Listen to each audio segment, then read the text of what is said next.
Good morning. आज हम गुणोत्तर माध्य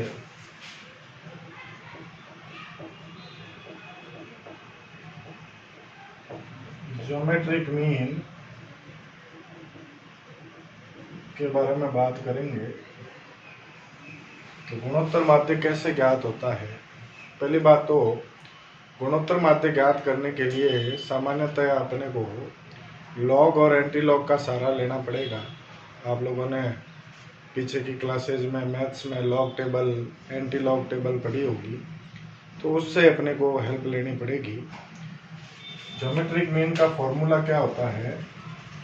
पहले बात करें व्यक्तिगत श्रेणी की।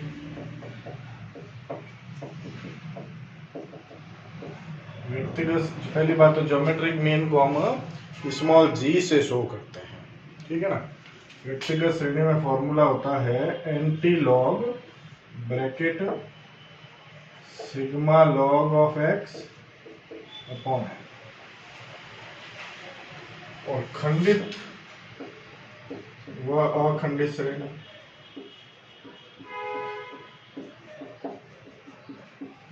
खंडित और अखंडित श्रेणी में ज्योमेट्रिक मीन का फॉर्मूला होता है एंटी लॉग ब्रैकेट में sigma log of x into F upon.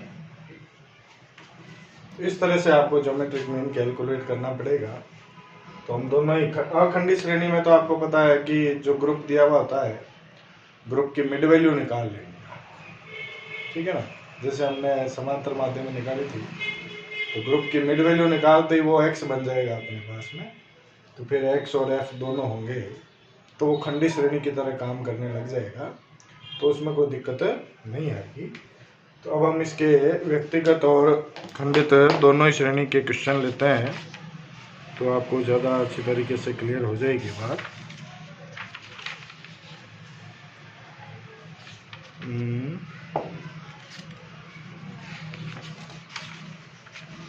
पहले हम लेते हैं, देखो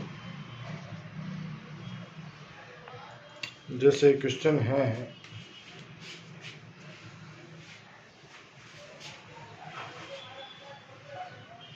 व्यक्तिगत श्रेणी का लेते हैं, ठीक है ना। जैसे मान लो x गिवन है आपको व्यक्तिगत श्रेणी में, x दिया हुआ है आपको 105, 108। या थोड़ा बड़ा क्वेश्चन ले लेते हैं, छोड़ो, उससे आपको ज़्यादा अच्छी तरीके से समझ में भी आ जाएगा। जैसे मान लो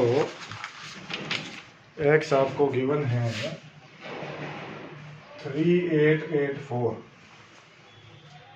फिर है 382,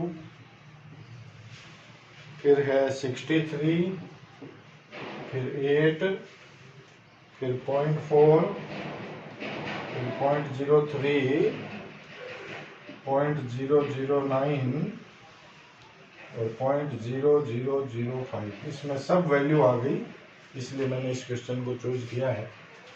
अब आपको निकालना होगा लॉग ऑफ एक्स, मतलब ये जो एक्स गिवन है इसका लॉग निकालना है। तो लॉग कैसे निकालते हैं। लॉग निकालने के लिए अपने को क्या करना है, देखो सबसे पहली बात, लॉग हमेशा आपके पास एक लॉग टेबल होगी किताब के पीछे, वो आपको देखनी है। लॉग हमेशा 2 डिजिट पर डिपेंड होता है। आपकी लॉग टेबल आप देखोगे तो आपको पता लगेगा 10 से स्टार्ट है, क्योंकि 2 डिजिट कम से कम होते हैं, 10 से लेके 99 तक हो। तो अभी इसमें पहले 2 डिजिट 38 है। तो मैं बुक के पीछे लॉग टेबल निकाल रहा हूँ, आप लोग भी अपनी लॉग टेबल देख लेना। अब लॉग टेबल में आप देखो कि कहाँ गई, लॉग टेबल में 38 पे 38 नंबर देखेंगे, पहली लाइन में आपको 38 मिलेगा। उस 38 का 8 पे अपने को वैल्यू देखनी है। तो 38 के 8 पे वैल्यू है 5888, 5888, ठीक है ना। और उसके बाद में देखो लिख देता हूँ मैं, 38 की 8 पे वैल्यू है 5888। और इस 8 के बाद में ये 4 है ना, तो इस लॉग टेबल में आगे एक 1 2 3 4 5 6 7 8 9 और दिया हुआ है कॉलम वाइज, वहां पे मेन डिफरेंस कहते हैं इसको। तो 4 के ऊपर वैल्यू देखनी है आपको, 38 चलता रहेगा, ऊपर से 4 पे देखनी है, तो 4 पे वैल्यू है 5, इसमें 5 जोड़ देंगे तो ये होगा 5893। तो आप यहाँ पे 5893 लिख लो, लेकिन केवल 5893 नहीं लिखा जाएगा। अब ये देखो कि इसमें कितने डिजिट है, 1 2 3 4 डिजिट है। जितने डिजिट होते हैं उसमें से एक डिजिट कम करना होता है, तो 4 में से एक कम करेंगे तो कितना बचा, 3। तो यहाँ पे लिखा जाता है 3.589, ठीक है ना। अब जैसे 38 382 है, तो 382 का कैसे देखना, तो 38 का देखोगे 2 पे देखोगे, लॉग टेबल में 38 का 2 पे देखोगे, आगे तो कुछ है नहीं इसलिए मेन डिफरेंस देखने की जरूरत नहीं है। 38 का 2 पे देखेंगे तो ये है आपके 5821, 582। अब 382 में कितनी संख्याएं हैं, 3 में एक कम करेंगे तो कितनी होगी, 2.582, ठीक है ना। अब जैसे 63 है, तो 63 के आगे तो कुछ है ही नहीं, तो किस पे देखें, कुछ नहीं होता है तो 0 पे देखना। तो लॉग टेबल का 63 का 0 पे देखोगे, तो 63 का 0 पे है 7993। अब 63 में संख्याएं कितनी है, 2 है, 2 में से एक कम करेंगे तो 1, तो 1.799। अब ये 8 है, तो आप कहोगे साहब 8 की तो लॉग टेबल होती नहीं है, लॉग टेबल तो स्टार्ट ही 10 से होती है। कोई बात नहीं, 8 के आगे 0 मान लो, मानना है खाली आप, तो कितना हो गया, 80। अब आप 80 का देखो, 80 का 0 पर देखेंगे, 80 का 0 पर देखेंगे तो ये आएगा आपके 9031। अब 8 में संख्याएं कितनी है, 1 में से कम करेंगे 1 तो 0, तो 0.9031। अब जैसे ये 0.4 है, तो 0.4 है तो आपको तो 4 देखना है, एक बार पॉइंट को एक बार भूल जाओ, 4 है, 4 तो एक डिजिट है तो उसके आगे 0 एज्यूम करो तो 40 हो गया। अब 40 का 0 पे देखोगे, तो 40 का 0 पे है 6021, 40 की 0 पे वैल्यू क्या है, 6021 है। तो अब यहाँ पॉइंट के आगे क्या लगा है, पॉइंट यहाँ जैसे एक संख्या थी तो आपने 0 लगा दिया, 1 घटा के। अब यहाँ एक भी संख्या नहीं है तो 0 संख्या है, तो 0 में से 1 घटाएंगे तो -1 होता है ना, तो -1 लिखना है। लेकिन यहाँ ये ध्यान रखना है कि -1 ऐसे नहीं लिखा जाता, यहाँ पे माइनस यहाँ 1 के ऊपर लिखा जाएगा, इसका मतलब कुछ अलग होगा, वो बाद में बताऊंगा आपको। ये -1 ऐसे लिखा है। अब यहाँ पे पॉइंट के बाद भी एक 0 आ गया, 0.03 है देखो, तो एक बार 0.0 सब भूल जाओ, 3 के आगे 0 एज्यूम कर लो, 30 का 0 पे देखेंगे तो 4771। अब आप कहोगे यहाँ पॉइंट से पहले क्या आएगा, तो यहाँ संख्या कितनी है, 0 तो है ही, लेकिन 0 के साथ एक और 0 हो गया, मतलब ये संख्या -1 चल रही है, तो -1 में से एक और घटाओगे, -1 में से एक और घटाएंगे तो -2, तो ये -2 भी ऐसे लिखना है। इसी तरह से अब 90 का 0 पे देखेंगे, तो 90 का 0 पे है 9542। अब यहाँ 0 कितने, 2 है, तो 2 में से 2 माइनस में चल रहे हैं, पहले एक और घटाएंगे तो -3। अब ये 5 है, तो 5 मतलब 50 हो गया, तो 50 का 0 पे देखेंगे तो 6990, और यार 0 3 है, मतलब माइनस के 3 ऑलरेडी चल रहे हैं, एक और घटाएंगे तो -4। अब आपको क्या करना है, इसकी टोटल करनी है। टोटल कैसे करनी है ये ध्यान रखना है। पहले तो आप क्या करोगे, ये 4 संख्याएं जोड़ लो,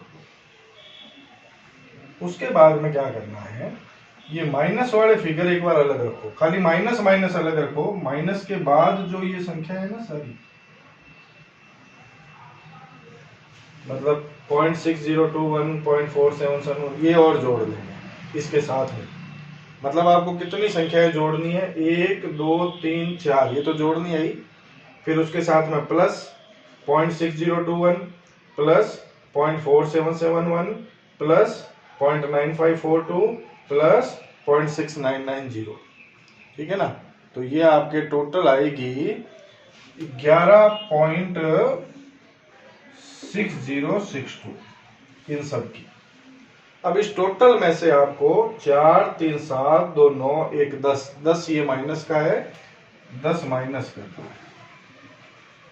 तो ये बचेगा 1.6062। तो फाइनल टोटल इसकी 1.6062 आ गई। ये आ गई सिग्मा लॉग ऑफ एक्स। ये क्या आ गई? सिग्मा लॉग ऑफ एक्स, ठीक है ना। तो इसको बड़े ध्यान से देखना, नहीं तो गड़बड़ हो जाएगा मामला। ये तो लॉग ऑफ एक्स आ गया सिग्मा। अब आपको ज्योमेट्रिक मीन का फॉर्मूला लगाना है। Anti log sigma log of X बताएं, anti log sigma log of X है 1.6062।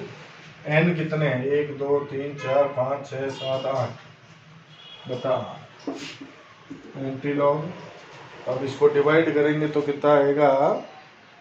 ये आ जाएगा आपके 0.2008। अब 0.2008 का एंटी लॉग देखना है। तो एंटी लॉग कैसे देखेंगे? एंटी लॉग पहली बात तो हमेशा पॉइंट से स्टार्ट होता है और उसमें भी दो संख्याएं होती है मिनिमम। तो पहली दो संख्याएं देखो 0.20 है, तो आपकी बुक के पीछे एक एंटी लॉग टेबल भी दी हुई है। एंटी लॉग टेबल पे 0.20 पे जाओ, उसके सामने 0 पे वैल्यू देखो। 0.20 की 0 पे देखनी है और 8 पे मेन डिफरेंस देखना है, जैसे लॉग में देखा था ना हमने वैसे।